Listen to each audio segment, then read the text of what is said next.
Hey guys, welcome back to the channel. As you guys can see, we are in the shop today, and today we're going to be working on not the Corvette. Today we're actually working on the SS behind us. You guys might be shocked, an SS update? Yes. If you guys had seen the video from last week where I was giving my life updates and whatnot, you'll know that I've been driving the SS to work, or I was driving it for a while. And kind of led to a real discomfort, something I really didn't like about the car, and that was on the steering wheel. If you guys will see right here, what we have is a new radio control from GM, and this is part number 42356198.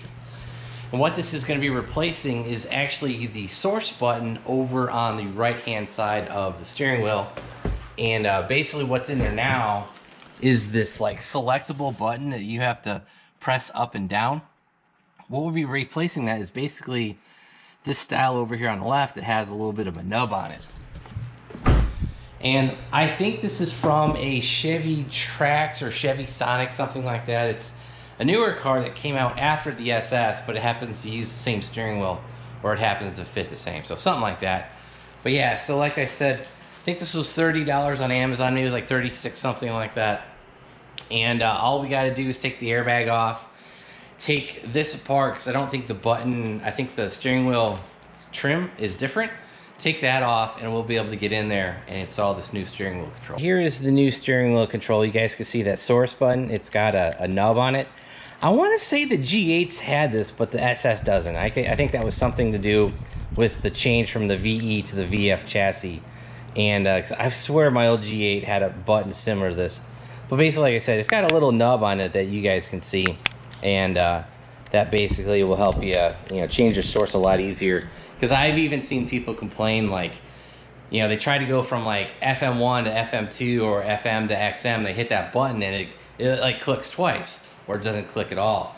With this obviously have a nub on it, this will be very easy to click on. So the first thing we got to do is actually take the trim off, and that should be pretty easy. There's just these tabs right here, so you guys can see these tabs on the bottom where my thumb is pointing. Basically relieve all those. I think there's probably 8 of them, so there's 1, 2, 3, 4, 5, 6, yes, 7 or 8 of those.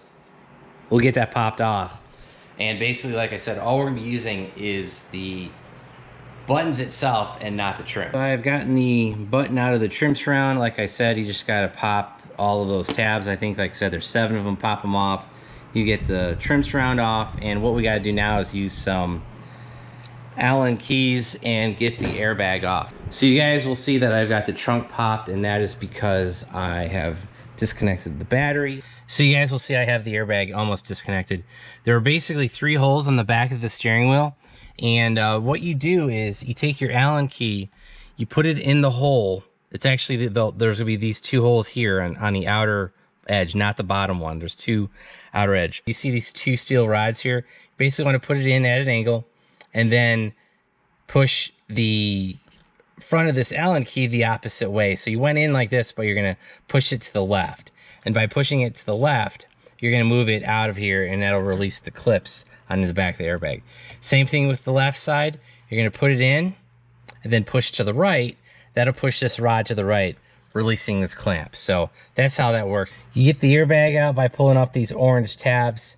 Slowly pull these up. I just use my hand. Slowly pull these up, and the back of the airbag will release. These are color coordinated. Green goes to green, yellow goes to yellow. You can't screw that up. And now we're pretty much ready to go ahead and pull the black trim off on the bottom. And I believe there might be a screw or 2 that we have to pull out for this particular switch. All right, guys, so this actually pulls out very easily. Just kind of what I did, I started at the bottom, pulled out the trim at the bottom, then I kind of worked my way around these inner clips here, so that clip here, and then kind of just like I said, started at the bottom, pulled my way out like that, worked my way behind the buttons, and I actually grabbed from the top of the buttons down here, pulled up, and then how the electrical disconnects, there's actually a tab right here. You guys can see it better on the white than the black. Just press down on that tab, pull it out, and the electrical comes out. So the next step for this will be to get the button and the piece of trim off of here. And this will be a T20 Torx, so we'll use that to get these 2 bolts off, and we'll get this loose. And just for comparison's sake, here is the Trax or Sonic, I think it's a Trax, whatever it is, the trim.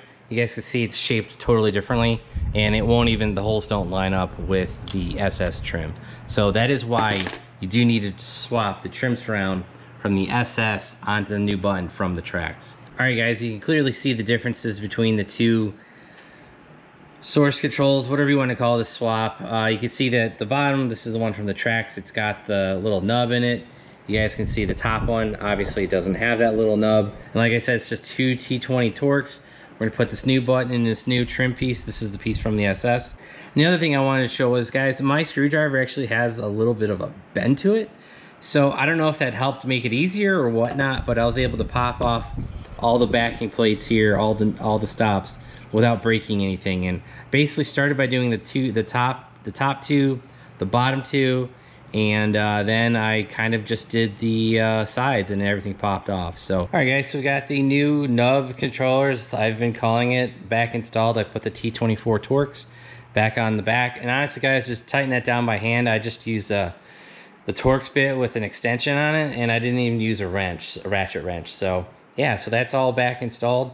Now we just got to stick this back on the car like that, plug everything in, and make sure everything is going to work. All right, so this goes right back together, kind of like how we took it apart. Just make sure you take your time, push everything in slowly. Make sure you plug in the black plug and the white plug in before you push this trim all the way in. And yeah, that's pretty much about it. We got to hook the airbag back up, and like I said, blue to blue or whatever, turquoise to turquoise, yellow to yellow, and plug this in, hook the battery back up, and be done. So you guys can see we got the car running. Here's the volume working. It's going up and down.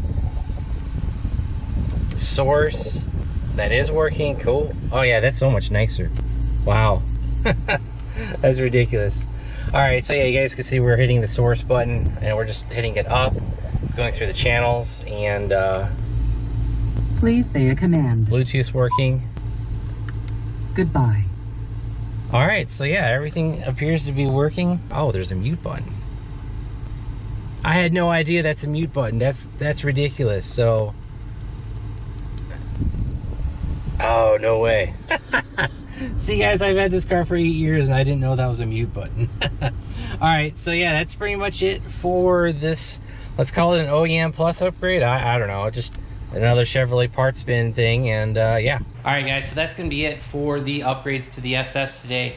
Call that an OEM Plus. I don't know, just a OEM upgrade. But yeah, that little nub, it's a lot nicer than that old turning little thing, because you know, this button, you can turn it, you can also press it in. So that's why I was always kind of like, what functionality are you pressing? Because you know, this thing, I never really had a lot of issues, but I have seen a lot of people complain about it. It's a real simple install. All you got to do is disconnect the battery, turn the steering wheel over, pop the airbag out, pull the trim piece out, unplug the electrical connectors, swap the button sets, put that in, then put it all back together.